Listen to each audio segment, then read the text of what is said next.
وہ لوگ یہ سوچ رہے تھے ان کی نمبر ون پرائیورٹی اپنا ملک نہیں تھا، ان کی نمبر ون پرائیورٹی تھی کہ وہ کتنی دولت بناتے ہیں پاور میں آ کے.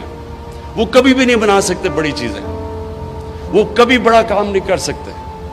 بڑا کام جب بھی آپ بڑی خواب کے پیچھے جاتے ہیں، سب سے پہلے میں بار بار آپ کو ایک فریز بتاتا ہوں، کشتیاں جلا کے جاتے ہیں.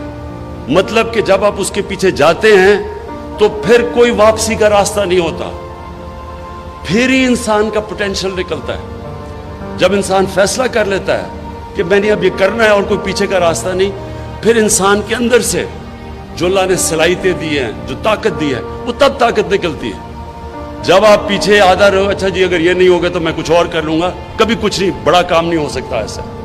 یہ بڑا مشکل کام ہے. تو اس کا یہ نہیں مطلب کہ اپنی خواب چھوٹی رکھو.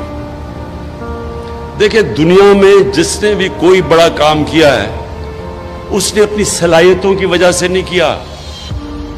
وہ اس لیے نہیں کہ وہ بڑا پڑھا لکھا انسان تھا،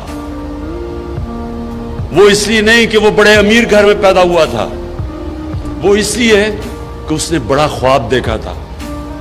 جب ایڈمنڈ ہلری ماؤنٹ ایوریسٹ کے اوپر چڑھ گیا، پہلا آدمی تھا، تو جتنوں نے بھی پہلے کوشش کی تھی وہ فیل ہو گئے تھے، یا وہ مر گئے تھے اور یا وہ ناکام ہو گئے تھے. تو اس کی خواب تھی جو اس نے کہا نہیں میں کامیاب ہوں گا. تو ساری زندگی اب تو بہت لوگ چڑھ چکے اس پہاڑ کے اوپر، لیکن ایڈمنڈ ہلری کو سارے یاد رکھیں گے کہ وہ پہلا آدمی تھا جس نے اتنا بڑا کام کیا. تو یہ جو خواب ہوتی ہے وہ ایک انسان کو لے کے جاتی ہے. ایک انگریزی کی سیئنگ ہے کہ جج not what a person is, do not judge a person by what he is, judge him by what he aspires to be. اس کی خواب کیا ہے؟ اگر میری خواب صرف یہ ہے کہ میں کلب کرکٹر ہی بننا ہے تو میں انٹرنیشنل کرکٹر تو نہیں بنوں گا.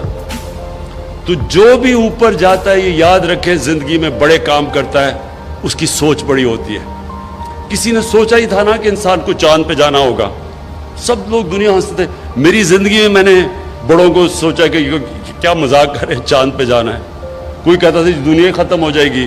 ہم ایک جناب باپ کے ساتھ گیا جمعے کے خطبے پہ، وہ مولوی صاحب کہہ رہے ہیں کہ دنیا ہی ختم ہو جائے گی اگر وہ چاند پہ چلا گیا. تو ہوتے سارے ایسے دیوانے ہی بڑے کام کرتے ہیں. جو ہیومن مائنڈ ہے، جو اللہ نے ہمیں صلاحیت دی ہے، اشرف المخلوقات، فرشتوں کو بھی کہا تھا انسان کے سامنے جھکو. اللہ نے کہا تمہیں نہیں اندازہ کہ میں نے اس کو وہ پاور دی ہے، نالج دی ہے جو تمہیں بھی نہیں دی. لیکن وہ ہم پہچانتے نہیں کیونکہ ہماری ایمز ہی بڑے چھوٹے ہوتے ہیں، ہماری سوچ ہی بڑی چھوٹی سی ہوتی ہے. سوچ ہی ہوتی جی پاور میں آئے، اپنی شوگر ملز لگا لی، فیکٹریاں لگائیں، پیسہ بنائے، لنڈن میں بڑے بڑے گھر لے لیے. ہماری سوچ اتنی رہ جاتی ہے اور وہ پھر ہم اتنے ہی انسان رہ جاتے ہیں. بڑے سوچ والے مہاتر محمد، نیا شہر اس نے بنایا ہے آج ملیشیا میں.